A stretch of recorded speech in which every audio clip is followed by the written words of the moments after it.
Warning, censorship. Warning, censorship. Warning, censorship. Good afternoon, ladies and gentlemen. You have tuned into the Rebel News live stream on this, a Tuesday, June the 15th, 2021. I'm David Menzies, and my co-host, she's a little bit sassy and a whole lot feisty. She is the she-devil with the sword. She is the Khaleesi of Northern Alberta. She is Sheila Gunn. Reid, how you doing there, Sheila? I have to turn down the audio before you start screaming my name. I'm doing great, David. I hope you had a great weekend. I hope you had a little time off. I know you work religiously all weekend since the beginning of the pandemic. Every single weekend, you and the rest of the team are out there fighting for freedom and documenting, in more instances than not, the misdeeds of the police all across the country. Well, you know what, Sheila, you are right. I think since the pandemic, I've counted them, I think 3 weekends off, and I am not complaining. No. I would rather be overworked than underworked. My goodness gracious, during this last year and a half, the misery I have seen out there in terms of people losing their jobs. I mean, even if you're getting the CERB, just the idea of staying at home, trying to while away the time. When I go down Yonge Street and other areas of the city, Sheila, the closed businesses that are never coming back, it breaks my heart, because that was somebody's dream, and they were working so. And I am talking about businesses, Sheila. This is very important. This wasn't some crazy startup that never had a hope in Hades, that the business plan was doomed from the start. These are businesses like the Pickle Barrel Grand. They were going to celebrate in February their 40th anniversary, 4 decades in the restaurant business. That's incredible. Gone. And to think just a year before 2020, 2019, when the Raptors were going all the way to the finals, you'd see people overflowing outside the restaurant, outside the patio, just to get a glimpse of the screen. Wow, just in the space of a year, how much everything has changed. So if there is news, and it tends to be, Sheila, that the news is on the weekends. That's when the anti-lockdown protests happen. That's when the illegal church services happen. And while the mainstream media would rather sit that one out and pretend it's not happening, and that's what they've been doing. They have been missing so much real news. Well, we go out there. So I would gladly give up any kind of R&R to bring the news to our folks, and I'm very grateful to be in this job, 100%. Yeah, if they're not completely ignoring the news, they're spinning it in such a way that makes you sick. Yeah. You know, it gives you vertigo and nausea because they're just spinning so hard. Like when they call pastors who are defying the lockdown in obedience to God, they'll call them scofflaws. Like they're shoplifters or something. I mean, it's just so ridiculous. And they don't like us in the mainstream media, and that's fine. Oftentimes the feeling's mutual, but more often than not, I care so little about what they're doing because I'm too busy actually doing the news that I don't pay attention to a lot of it, and I don't take their criticism of me personally because I feel like a lot of it is jealousy. We are pretty free to talk about whatever we want to talk about here at Rebel News and fight for the causes that matter to us and for them. Even I think the ones that are more right-leaning and more freedom-oriented, they have to go through assignment editors who are completely fundamentally in favor of the lockdowns and business closures and arresting pastors and all those sorts of things. So that was a long-winded way of saying, as long as they remain terrible, you and I will have job security for as long as we want.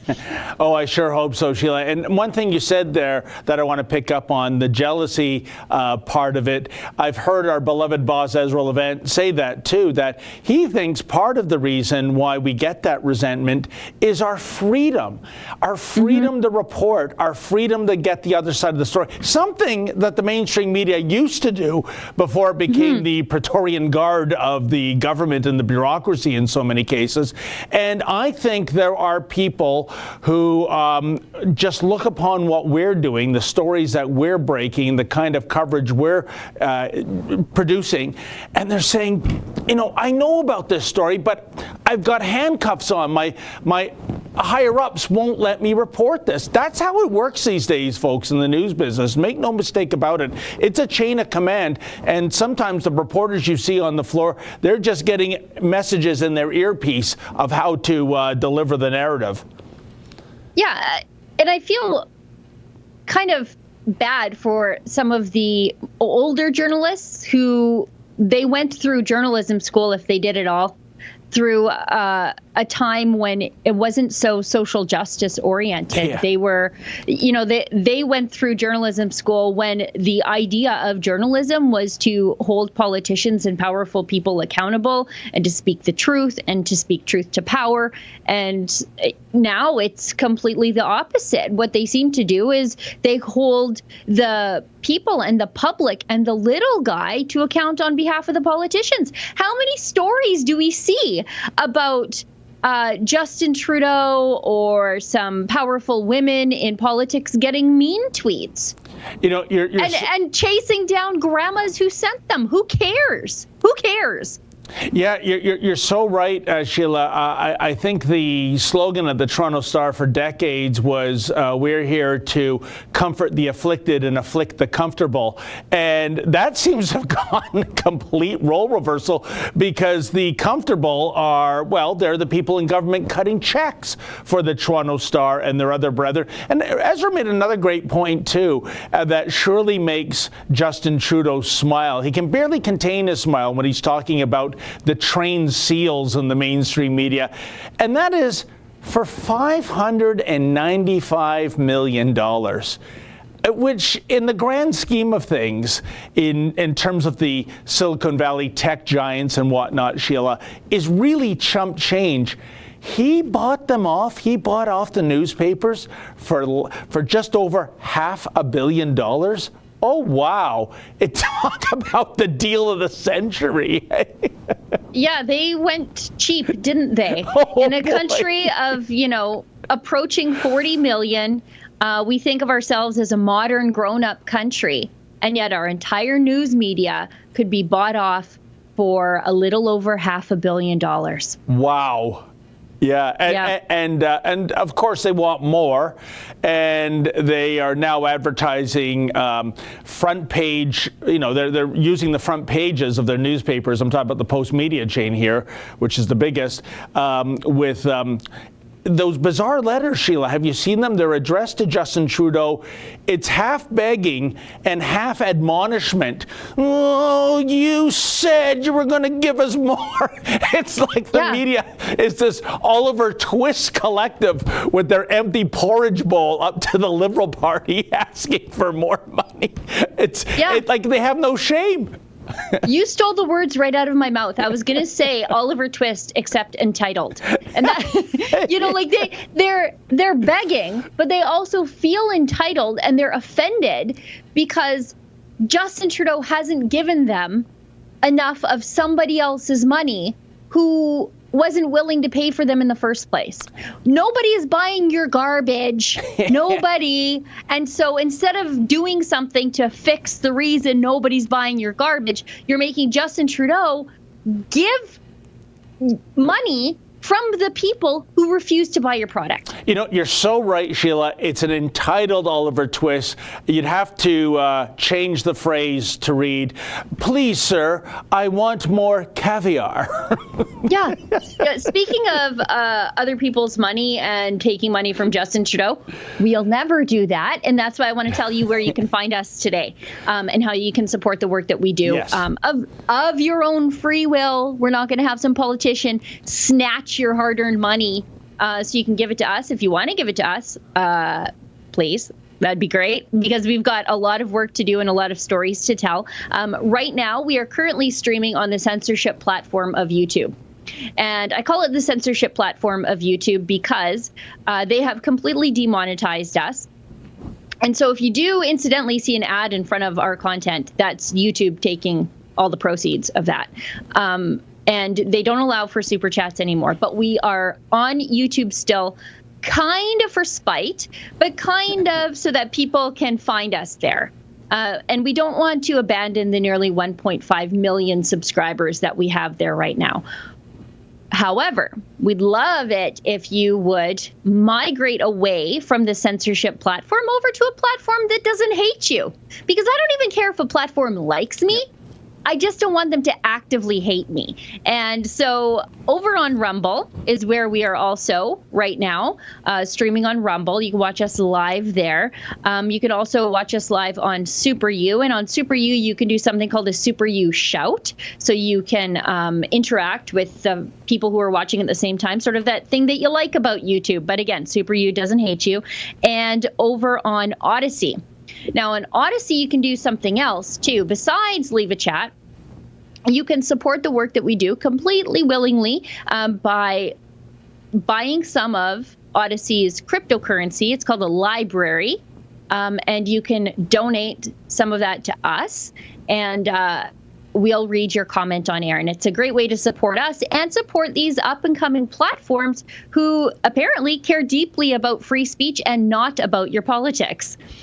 What a concept, Sheila? And, without further ado, why don't we go to the top story, I think. And I got to say, Sheila, and maybe this is a preamble warning, some of this content I found disturbing. I think when you see children crying as their father is taken away in a police cruiser, not for any kind of real crime like assault or murder or rape or what have you, but for preaching the gospel. Man, I don't know what these Calgary police are made of, that they can carry out this little jihad when they go about arresting preachers, but of course turn a blind eye to the elite politicians at the what's it called, the Sky Palace. Wow, what a fitting name, eh? A palace up in the sky. Does it get any more visual than that? In any event, folks, like I said, it's a little cringy and disturbing when you see this video. And thankfully, our man Adam was on the scene to record it, because you're not going to see it on any of the other mainstream news platforms, as Sheila and I discussed before. So here is the latest chapter in the saga of Pastor Tim. Rebel News, and I'm outside of the home of Pastor Tim Stevens. Pastor Tim was once again taken into custody. Numerous police vehicles arrived and put him in a car, taking him away from his families. It was an extremely emotional and harrowing ordeal, and we were there to capture it as it happened. I'm going to let you go now to the footage of his arrest. Served. Okay, and then you got that gathering on June the 6th. Yep. Okay, so that's what you're under arrest for. For breaking that. For disobeying that order. Right, which now, can you tell me how that order actually applies to me? You were served with it, and then there was a gathering. One of them basically says it was a gathering. So, but the order listed Chris Scott and those who worked with him, and I have no association with the Whistle Stop Cafe or anybody who works with them. Do you have the order with you? But it's anybody. I don't have the actual order with me. Okay. Okay. So the investigators that dealt with it have done that, and then I have the order that's basically on just on our CAD, so I don't actually have a print of it, and then I just have the affidavit that you were actually served. Basically, these are the laws that everyone in Canada basically has agreed to abide by, right? Yeah, Jason Kenney can have his dinner up in the Sky Palace, and no one's coming to his house to take him to jail. You know what? It's like I said, it has nothing to do with that. I'm dealing with this, right? And every police officer I talk to, they all say the same thing. I'm just doing my job, just doing my job. Okay, but like every single one of us, like me included, my parents go to church. They've been doing church online. We've basically been abiding by all these orders. Things we don't like them, right? But right now it's the laws that they basically laid out before us. If we don't like them, we have a system where we can vote, we can change governments, we can do those things. But right now, this is the government that we have, and we're hired to uphold those laws that basically the general public, the majority of people have voted for. Can I ask you what's the highest law of our land? What is the highest law of our land? Yeah, what's the highest law of our land by which all of the laws are tested? It's our Charter of Rights and Freedoms. Yes. And under that law, all citizens of Canada are granted religious freedom, freedom of association, expression, conscience. And do we not still have that? Like, if they told you cannot preach? I can't assemble. I can't have people in my home. I can't express myself. I have to wear a mask when I'm out. So all those rights are being suppressed, and we've tried to bring court action, and it still hasn't been heard in court 15 months later. Okay. And it's not till the end of September. That's supposed to are these not unprecedented times when it comes to certain things? No, it's not. We're dealing with the health. You may not believe it, right? But well, I do believe it, but if you look out there, it's not. I know it's not the Black Plague or anything like that. It doesn't seem like it. It doesn't. But maybe the steps that we have taken have not overwhelmed the healthcare system. I don't know, right? But like I said, I'm not the person who wrote the law. I know. You know. I know. This is incredible. It's incredible. You know, they can have their gathering in the Sky Palace, and yet a pastor who gathers for church outside is being arrested. Yeah. You know, because the rules certainly don't apply to everyone equally, and they're not enforced to everyone equally. Like, why is it pastors that keep getting arrested for this? And if you have parents who go to church, or you understand that our Lord Jesus Christ actually commands us to gather and to meet. And he also told us wherever 2 or 3 are gathered, there he is in the midst of us. So we don't need a huge gathering. Well, if you want to talk about that passage in Matthew 18. We're not talking about that. Right now, we're just doing our job, okay? So, and if you hadn't basically broken the order or the rules that are set out right now, I wouldn't be here, right? Do I want to be here? No. Right? Yes, and when laws are unjust, then it's incumbent upon those who are righteous to stand up and say no. We have one of the best systems in the world that we can vote. You're putting pastors in jail. We can change laws. Like, that's not the best in the world. Canada right now is the laughing stock of the world. Who is putting pastor in jail? You are right now. I'm doing my job by taking him, but then again, and you've sworn an oath to uphold the Constitution. We're here by choice. I arrest people for theft. I arrest people whenever they break the law. Yes, right? And this is the rule and the law in the land right now. So I have to arrest your husband. When I arrest someone for theft, I don't want to arrest that person and deal with them. But if they break a law that I'm basically sworn to uphold, I have to arrest him. Have you visited every person that's ever broken these laws? No, but that's the same. Yes, I've broken rules. You have too? Of course I have. And so why are you not under threat of arrest right now? Okay, so this is the same logic we get whenever I pull someone over for speeding. They're like, well, that person just sped by. Why didn't you arrest them? I can't. So right now I'm dealing with your husband. Your husband's actions have put me in this position where I am acting what I'm sworn to do. So you aren't ever going to be in this position, but you can continue to break them as well? I don't understand your Jesus, but so the public health orders. But do you understand why I'm here? I do. Okay. Do you know what my job is? Yes. Yes. So am I doing my job? No one's questioning that you're not doing your job. I know. So that's what I'm doing. So your husband has agreed to come with us. He knows that he's basically broken this rule. I'm talking about the ethics of arresting someone for breaking public health guidelines. When you yourself it's gone beyond admit that you also break them. No, you asked if I've broken other rules and laws. Of course I have. Every single one of you, not one of us is perfect. Again, yes, do you know somebody who's perfect? The Lord Jesus. Yes. Is he here right now? No. No. And we're all supposed to basically attribute and go by him. And even God said, give unto Caesar what is Caesar's. Right? So we're not going to get into this philosophical debate. And the gathering of the church is not Caesar's. No, it's not, right? But again, so that's why we're a lot of other people are suffering, and a lot of other people are abiding by the rules by meeting online, doing everything, meeting in smaller groups if they're allowed to, right? You can bring up the premier if you want, right? And that's something he's going to have to answer to too, whether the people who vote for him are going to say, get out of here. But that's our system. We want a civil system. Because I'm not You haven't got orders to do it. And you know, you guys, honestly, the sooner that we go, the sooner you get back to your family. Yeah. Well, no. He's already with us. Yeah. Yes, but he has to go. The sooner you leave, the sooner he stays with us. Guys, come here. Come give me a hug here.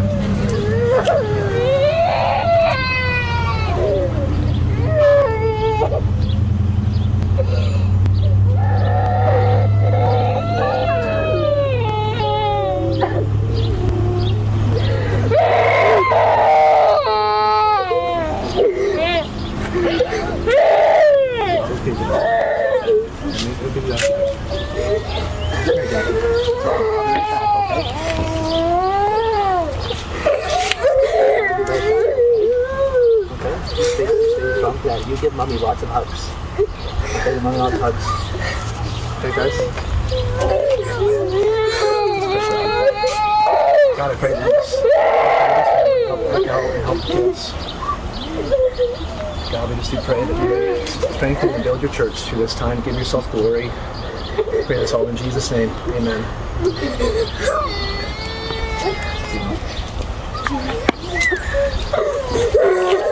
Don't be angry. Don't be angry. No anger. Okay? Don't be angry. Okay.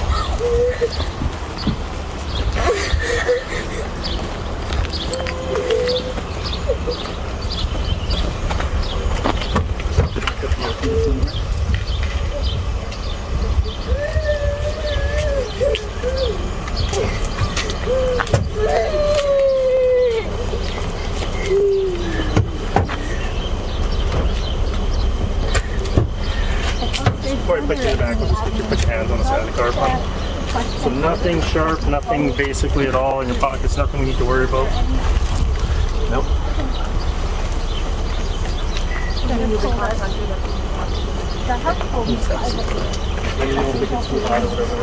Bye, Daddy!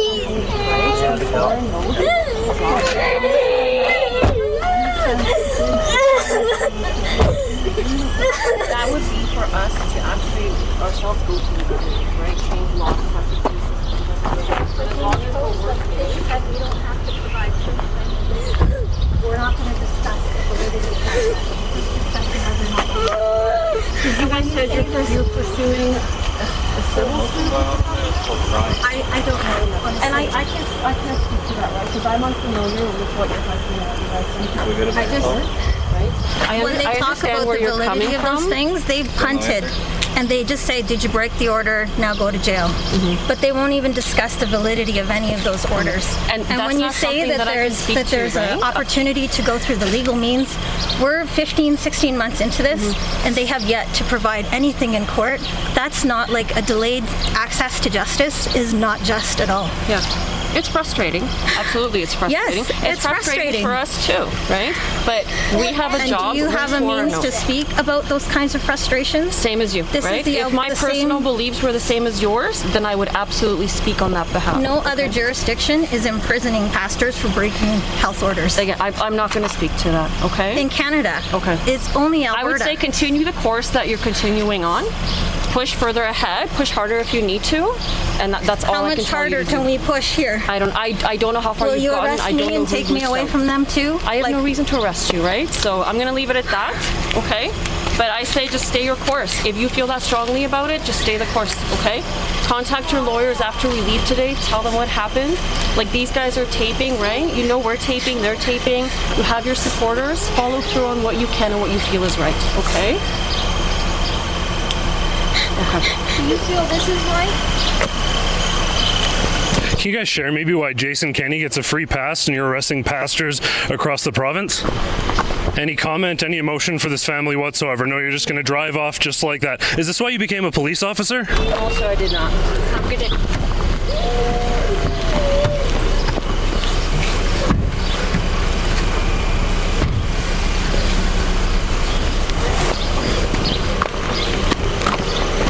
Don't block the car though, so they don't get to me.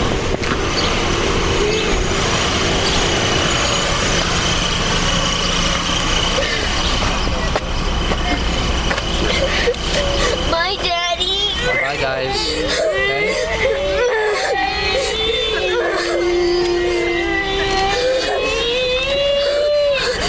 Okay? We're gonna move, okay? Not too close, not too close. Okay, guys, step back, please. My daddy. I love you very much, okay? Stay strong, okay?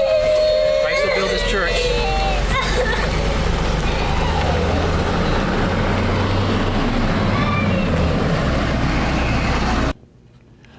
Wow, that puts a lump in my throat, Sheila. I mean, there's so much to unpack there. You know, I couldn't help but notice on those Calgary police SUVs. I guess it's the slogan of the Calgary police: vigilance, courage, pride. I don't know if that's the traditional definition of pride or they've just got pride there for Pride, Gay Pride Month right now. Who knows? But, you know, I'll tell you, Ezra had a fantastic monologue yesterday where he named Staff Sergeant McLean the worst cop in Canada. He's with the Peterborough Police Service in regard to my personal situation. Maybe Ezra jumped the gun. Maybe I don't have the name of that, the bald police officer, the guy in charge. Let's just call him Sergeant Stadenko, for lack of a better term. But the condescending way he was treating this pastor. And why don't we get an answer? For the pastor asked it, Adam asked it, why does the pastor get hauled away? I guess they spared him handcuffs, unlike Maxime Bernier in Manitoba on Friday. So thank goodness for little miracles. But why don't we get an answer to that question? Why him and why not the head honcho in charge, Jason Kenney, and all his elite pals at the Sky Palace? Why is that? Oops, sorry guys, we'll try harder next time. That is just shameful. And again, Sheila, it comes down to back when Jason Kenney was an MP and he was all about religious freedom the world over. And look what's happening in Alberta. Could you ever have dreamed this? David, I hope those images of Tim's kids reaching into that cop car to hold their dad's hand, I hope that is a campaign ad against Jason Kenney. I personally, I'm furious. I had to stop several times when I was watching the video last night just to get through it. I hope that is put on a billboard truck and it is driven around every single Jason Kenney campaign event forever. I hope those images hang like a millstone around his neck forever. I wonder if Jason Kenney can hear the shrieking and sobbing of Tim and Raquel's frightened children all the way up there in Sky Palace. And boy, you know, I get it. I get it now. You've got to put down a lot of Jameson to be able to sleep at night when you're the man responsible for what happened to Tim yesterday. And did you preface Tim with those cops? He's praying with his children. He's telling them, don't be angry. Don't be angry. And those cops are blaming Tim for what they have to go through, how hard it is on them. The woman cop says, I know this is frustrating for me too. You're telling this to Raquel Stevens as she's holding her brand new baby, crying kids all around. You're taking her husband away for what? What's his crime? Holding church. And the other cop says, your husband's actions, I wrote it down as he was saying it, your husband's actions have put me in this position. Yes. That man is the worst cop in Canada. And as he was fighting with Tim over scripture, by the way, I don't want a cop that's going to cite scripture. I really don't. Because the render unto Caesar line you're referring to here, right? Yeah. Unbelievable. First, let's go back a little because it reminded me of something from The Merchant of Venice. Because that phrase, and I brought it up as he was saying it because I want to get it right. The devil can cite scripture for his purpose. An evil soul producing holy witness is like a villain with a smiling cheek, a goodly apple rotten at the heart. Oh, what a goodly outside falsehood hath. And that's what it reminded me of. You know, when he is saying to Tim Stevens, a pastor, and again, this brings me back to do whatever you want to do in your church. I don't care. And I don't want the state to care. And I especially don't want officers of the state telling somebody else what they should be doing in their church, which is exactly what this cop did when he quoted Mark 12:17. Render unto Caesar that which is Caesar's.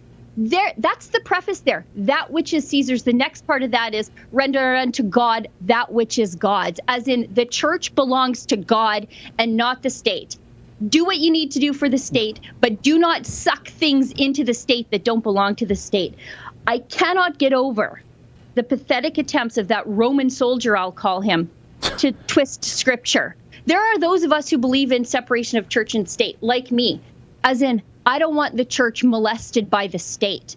And I don't want to hear a weak theological argument from a cop who doesn't have any comprehension of what's going on.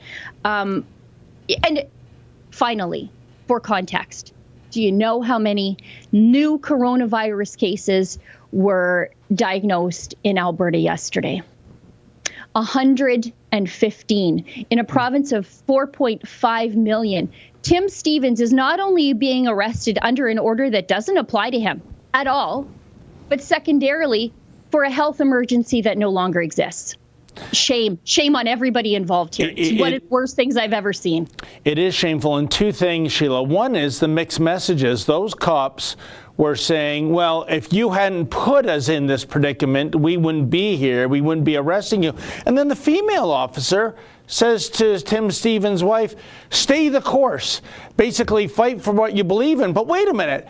Fighting for what I believe in brings you to my front door and gets my husband hauled away in a police SUV. What kind of garbage is that? Stay the course. She's basically saying, yeah, break the law and we'll be back here again. And the other thing, this law that they're saying we are so beholden to uphold, and if you don't like it, well, there's a change of government at a future date, which in Alberta's case is 2 years, I believe, before there's another provincial election. Wait a minute. As Ezra has pointed out on several occasions too, Sheila, a lot of this so-called law has basically been written by unaccountable, unelected health bureaucrats.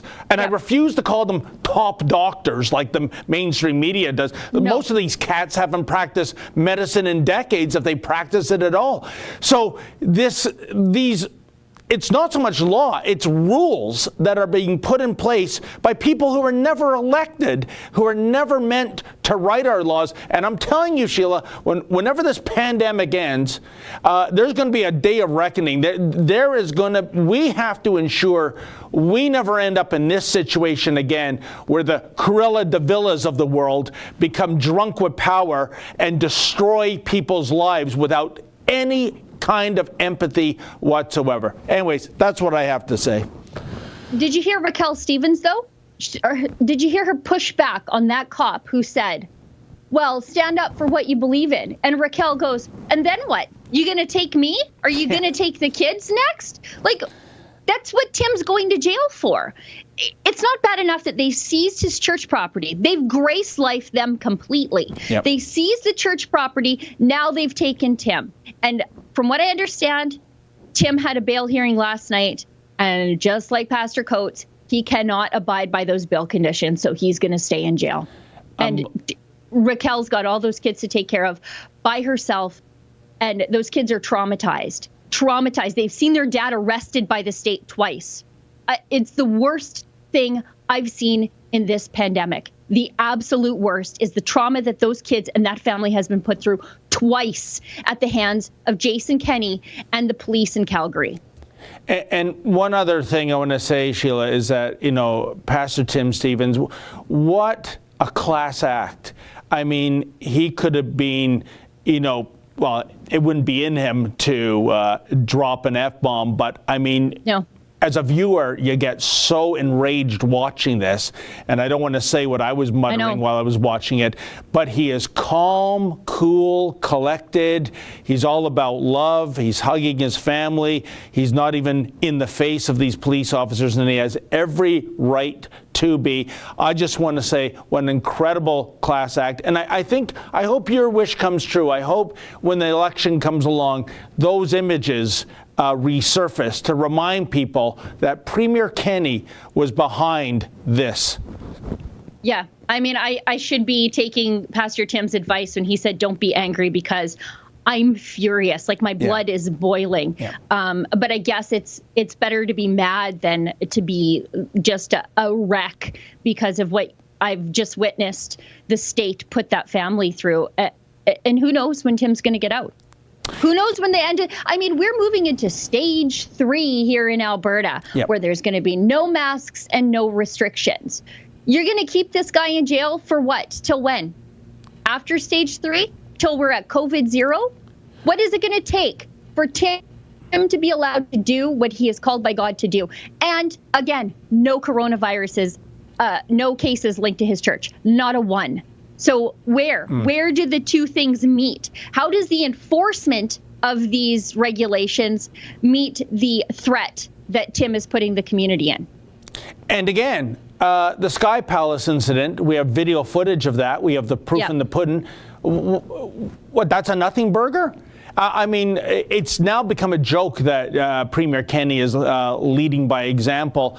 And as to the jail matter, Sheila, was it 35 days that Pastor Coates spent in that horrific Edmonton maximum security penitentiary? Is this what Pastor Tim is in for too? That is just shameful. Well, and he'll likely be in COVID isolation when he comes in. So he'll, in effect, solitary confinement. Again, it's my understanding that he won't accept the conditions of his bail. So he'll just remain in there until somebody figures out what to do with him, just like with Pastor Coates. And his congregation is driven completely underground. So we have at least 2 underground congregations here in Alberta, 4 pastors arrested, and 2 of them have served some pretty serious jail time. I mean, it sounds like Tim's going to be in there for a long time. So, I mean, what an absolute disgrace. What an absolute disgrace that this is the province of strong and free. This is led by Jason Kenney, the premier who was the advocate for religious freedom around the world. How does he justify what he did to that family last night? Because I don't care if it was the Calgary cops and the worst cop in Canada, that bald cop, the absolute worst. I don't care if it's them. They're being enabled by the decision makers. And if Jason Kenney isn't making the decisions, he's allowing somebody else to make the decisions. Our unelected health bureaucrats, the buck stops with him. What happened to Tim Stevens' family stops with Jason Kenney, and he should be absolutely ashamed of himself. I don't know how he sleeps at night. I have no idea. And on that note too, Sheila, those cops, when they go home to their families and they take off their uniforms and they take their weapons away and just become Joe and Jane citizen, do they go, you know what, honey, I helped save the province from more COVID positive cases. I got that guy, that Pastor Tim, out of his home. He's now in the cooler. Or do they say to their family, I can't believe what I have to do as a cop. You know, I signed up to put away the bad guys, and now look what they're making me do. I would love to be a fly on the wall of those police officers' homes and find out what they really think when the cameras aren't rolling about what they are doing these days, Sheila. Constable Terrible Cop in Calgary there, he thinks that he's doing the absolute Lord's work. I really do. I think that he thinks that I'm making sure those Christians render unto Caesar that which is Caesar's. Jeez. I really do. Like he feels like he's the victim here. Look what your husband is making me do because he broke the law. Your husband is making me feel this way. Not my conscience, your husband. Yep. That cop, I don't think he has any sort of moral struggles at all. I think that he is completely convinced that he's perfectly okay and he's doing the right thing. I'm not so sure about that female cop. I think Adam pushed her on that. And, you know, that's another thing. Adam was there with this family as it happened. I mean, it's got to be tough on Adam and Kian too, K2, to have been there to bear witness to all of this. I mean, Adam's got little kids at home too. But you don't, Adam usually takes a kind of a hands-off approach with the cops, and he's sort of following the rules of engagement of the pastors that he's covering, right? Like, they don't want you there fighting with the cops. Just whatever the cops do, please record it, but you're not the story, right? But Adam pushed back on that one lady cop, and she admitted that this is not what I signed up to do. Yeah. Well, then why are you doing it?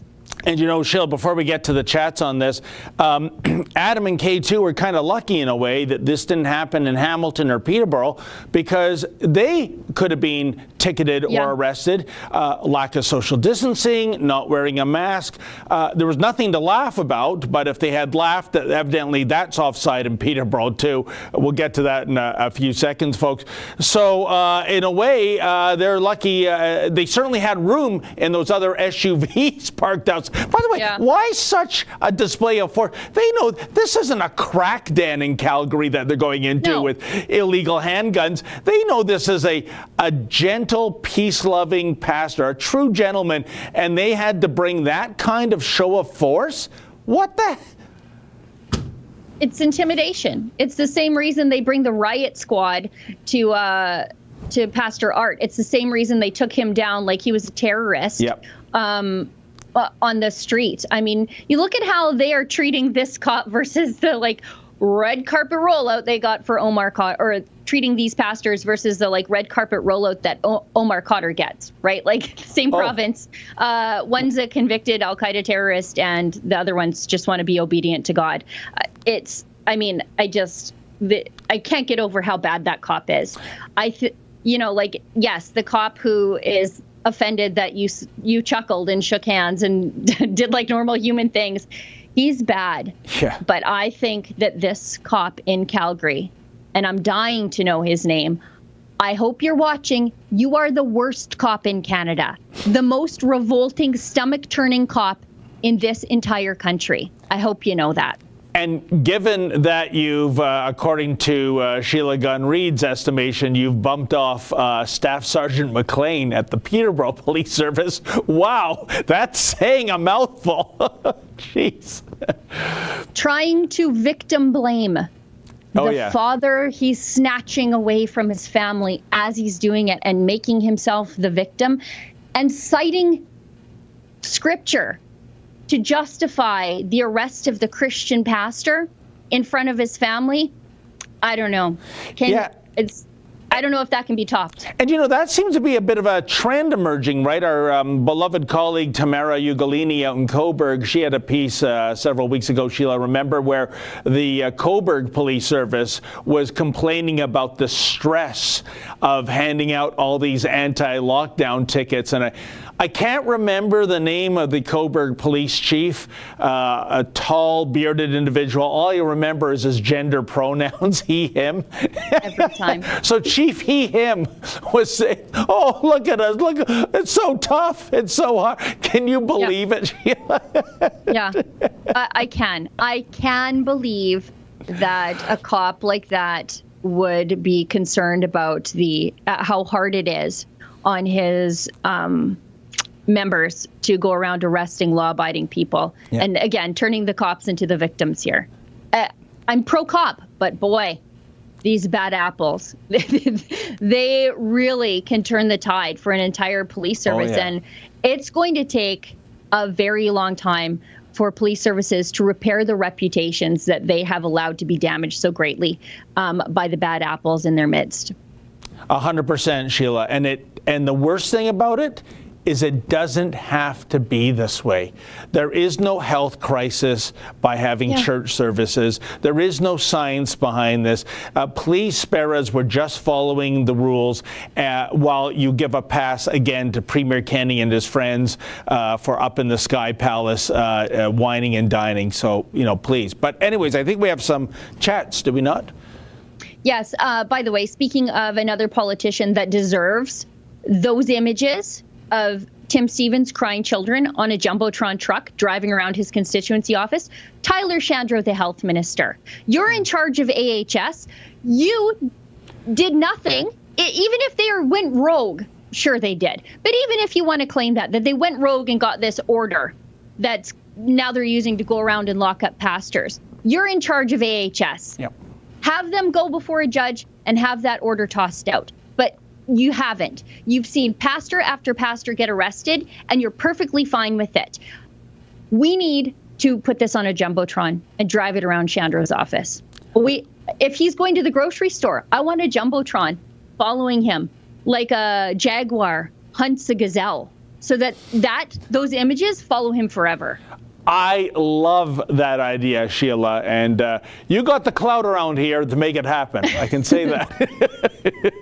Try not to abuse it. Anyways, let's for me being absolutely off the rev limiter, let's get to some of these chats. Rumble from On the Bit, like David's tie today. Oh. Is that even David's tie? Sometimes he takes Ezra's. That's one of mine. And it's a cheapo one, too. So there you go. It looks better because you're frugal. We've got a Super You shout from Annalisa. Hi, Annalisa.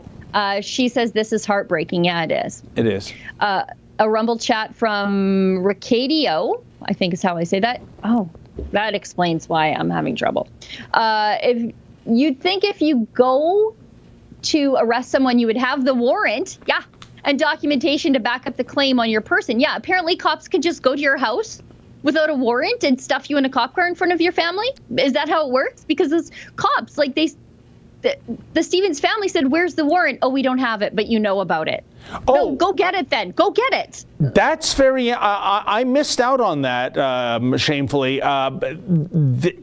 This was potentially, I think, Sheila, another Pastor Arthur Pawlowski get out video. I don't think that's Pastor Tim's style, but wow, did that ever go viral when Arthur used it? Yeah, and that's another thing, too.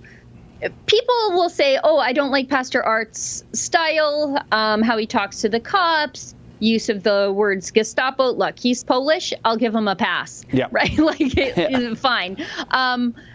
Or they don't like his views on certain things. None of that matters. Yeah. Because Tim Stevens could not be more bookish. Yeah. He couldn't be more bookish and gentle. He's like a dove. And that didn't spare him from the state. So it's got nothing to do with the style or personalities of the pastors. We're arresting all kinds of different pastors in this province. It doesn't even matter. They're all different denominations. It doesn't matter. Their only crime is being obedient to God over the state. We've got a Odyssey chat. Hyper chat, that's what they're called, from Roxanne. We have one of the best systems in the world. We had the best system in the world. Now it's one of the worst. We're still in one of the hardest lockdowns on the face of the earth, especially guys in Ontario. Oh, yeah. It's funny. I saw an announcement, I think it was yesterday, and I drive by this amusement park so often, Sheila, Canada's Wonderland. I guess it's Canada's largest amusement park. It's still mothballed, and they were announcing their plan to reopen for July 7th. And you've got to book your day, and you've got to book your time. And worst of all, even though it's a totally outdoor amusement park, all the rides are outdoors, folks. Yeah. You got to wear your mask. And I thought, you call that park an amusement park? What's the opposite of amusement, Sheila? Because I'm staying clear of this place. I mean, are they crazy making people in the hot July, Southern Ontario humid sun stand in line for, I don't know, up to 2 hours to get on the Leviathan, masked up? And if you don't wear your mask, you're frog marched out of that park? Some park. Yeah, big fun. And you've got to pay like an enormous amount of money to do it. Yeah.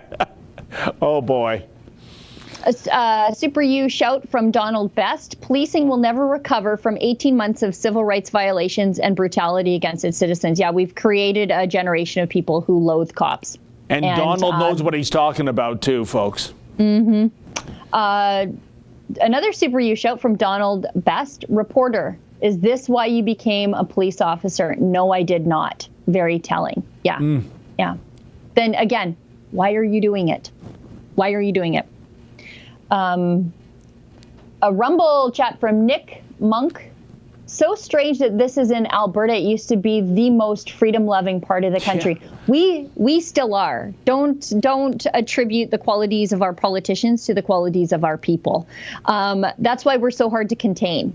And that's why we are going to church and breaking the rules. And that's why they keep arresting good people like Tim Stevens is because we are so freedom loving that people like Tim Stevens are willing to go to jail for it. So while our politicians seem to loathe freedom and the people in this province are still very freedom loving.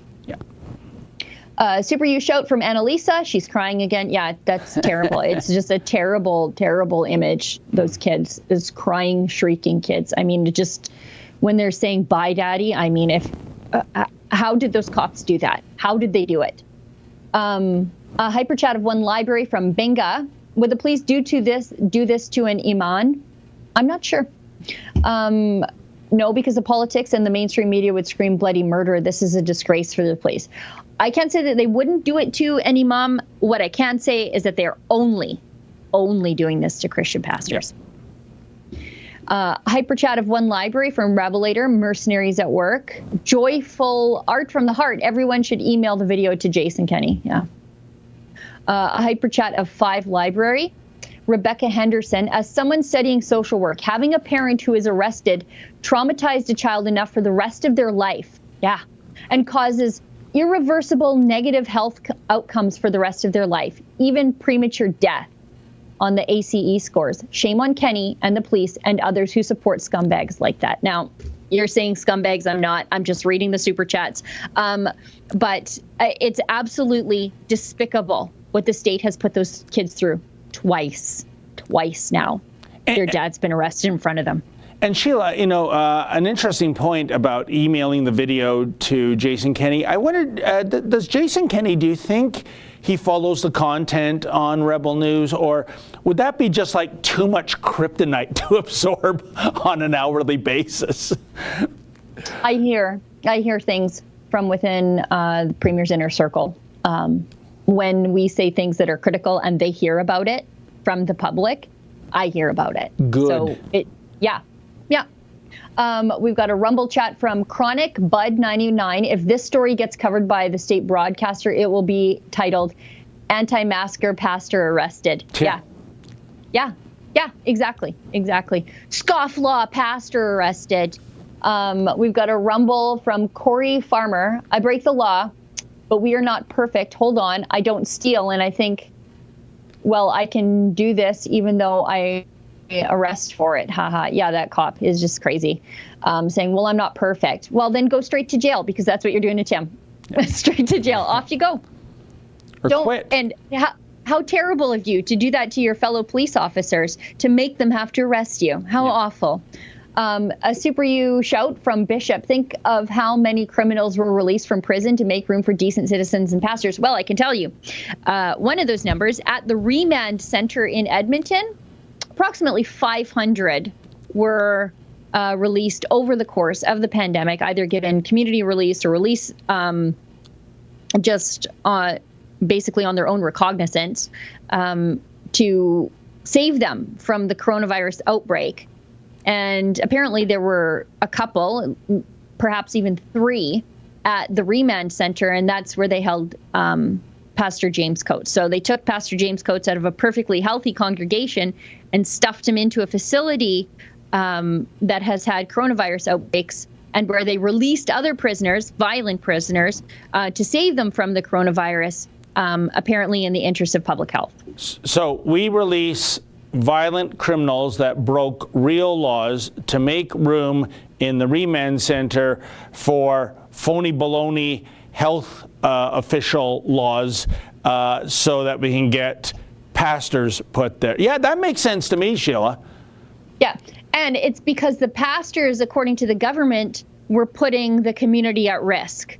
So even though in their perfectly healthy communities, they get taken into a place where they could potentially contract the coronavirus and then go back to their perfectly healthy communities after the fact.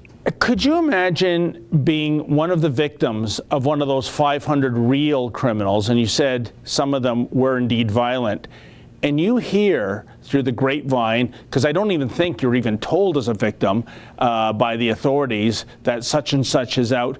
Can you imagine the feeling of betrayal and fear if you're a vulnerable person, that this person is now out on the street and maybe is harboring a major grudge, and it's being done in the name of COVID? Are you kidding me?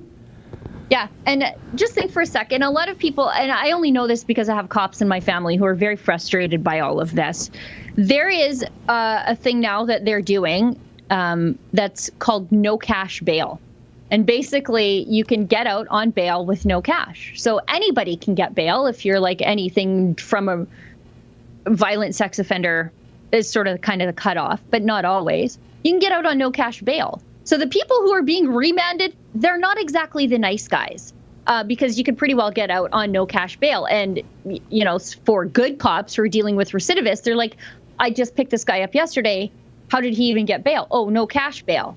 So they're just revolving doors, but we're keeping pastors.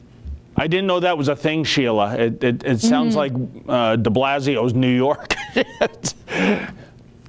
Basically, and it's making it impossible for good cops to clean up communities, especially like on reserve, where they're arresting the same gang members all the time. They're just getting no cash bail and back out the door. No cash bail. Well, what's the point of having bail then? Exactly. Exactly. You know, it reminds me, and as a child I was confused. I'd read Marvel Comics, and in the letters of the editor section, you could, if you found a mistake in the comic book, a continuity error, a name error, you could write in. And what Stan Lee, who was running Marvel Comics at the time, what he would always do is, if the error checked out, he would send you a no prize. Right? And for years of my young child life, I was wondering, what does a no prize look like? I didn't get it. It meant that, yeah, it's a no, like, we acknowledge the error, but you're not getting a prize. And that seems to be, what did you call it? Cashless bail? Yeah, no cash bail. And it, like, to add insult to injury with the no cash bail, and I hope I'm describing this right, you can go before a judge. The judge will say, oh, your bail is $50, but no cash. So it's like, you don't have to pay anything. You don't have to pay even $50 to get out. It's no cash. So, like, I know some cops are like, why don't you make it $1 million? Like, what does it matter? If you don't have to pay a single thing to make sure that you behave yourself, keep the peace and be of good behavior, as they say, what does it matter? What's the point? No cash. You don't even lose your $50. We've got a hyper chat of one library from Benga. Says victim blaming. That's gaslighting 101. Yeah, that cop, he's the victim. Can't you see? Yeah. Don't you feel bad for him having to do what he did to Tim Stevens? Nope. A hyper chat of 5 libraries from Rebecca Henderson. So are you going to vote for Kenney, Sheila? I would love to move to Alberta from Ontario to vote him out and drive those vans around with the image of what he did to that family. No one will ever know who I vote for. And it's so funny because I will get people from the Conservative Party of Canada, like dyed-in-the-wool partisans, blasting me up because they say, Sheila, you support Max Bernier. And then I'll get people from the PPC saying, Sheila, why don't you support Max Bernier? And that's when I know I'm in the sweet spot because nobody knows where I fall. And I like it that way. I think that's the best way, is that you'll never know. And I'll just be critical of everybody completely honestly. Well, as we've discussed, Sheila, the only ace I think Jason Kenney is holding is the passage of time, that in 2 years things will be so radically different. 2 years is an eternity in politics, and maybe a lot of people will forget. I don't think a lot of people are going to forget. Maybe some will, depending on the prosperity of the province when we get into 2023. But this is leaving a real bitter aftertaste in so many Albertans' mouths, I presume. And as I've always said, he's playing with fire. You know, he really is, in terms of getting back elected again. I mean, can you imagine? Can you imagine Rachel Notley 2.0 coming up through the middle? That's even more fearful than anything else. Jason Kenney better hope the Stevens family doesn't show up at any of his campaign events. That's for sure. Yeah. Could you imagine all those Stevens kids lined up? And Tim isn't the only brother who's in legal jeopardy here. Trevor, his brother, is a pastor in the Edmonton area, and they're open. So, I mean, he's not the only brother who could go to jail. We've got a rumble from Flame 232318K at a hockey game. 100 at a church? Nope. Yeah. 18K at a hockey game, 100 at a church. Nope. Yeah, that's exactly it. But one of them is for professional hockey players and elites, and the elites, they get special treatment. They get the Sky Palace, and the rest of us get jail. We've got a hyper chat of one library from Roxanne. You guys have updates on Max Bernier's arrest? David, you might know more about this than me. No, I don't, other than what we've already reported. And by the way, my take on that Bernier arrest is that Premier Pallister did Maxime Bernier a huge favor in terms of, Maxime Bernier getting airtime, getting press. If Maxime Bernier had just gone into small town Manitoba and did his shtick, he would come, go, no biggie. But he was put into the 24 and even 48-hour news cycle, and the optics, Sheila, of a former MP being arrested and handcuffed. And I love that line when the RCMP constable said, "Do you have any weapons?" And he says, "No, other than the words I use."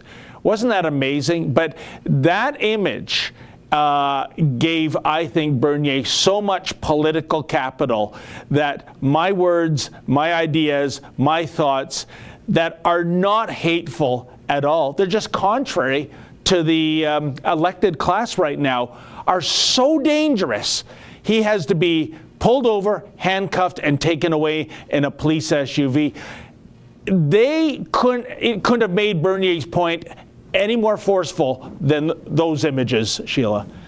Well, and if a political dissident being arrested by the state police had said those words in Russia, in Saudi Arabia, in one of the more backwards places of the world, it would have been something that every single conservative politician in this country would have celebrated, and they would have raised the issue in the House of Commons, and they would have scolded the Liberals for not speaking out and supporting the political dissident who was arrested. For example, if somebody said it in Hong Kong, there would be absolute support from every single official conservative in this country, because it happened in so-called conservative Manitoba, and it happened to someone who is a right-wing critic of the Conservatives. Everybody's got their mouths shut about arresting political dissidents in Canada. And boy, oh boy, some of these partisans, they aren't actual conservatives, because they don't think about what they're saying.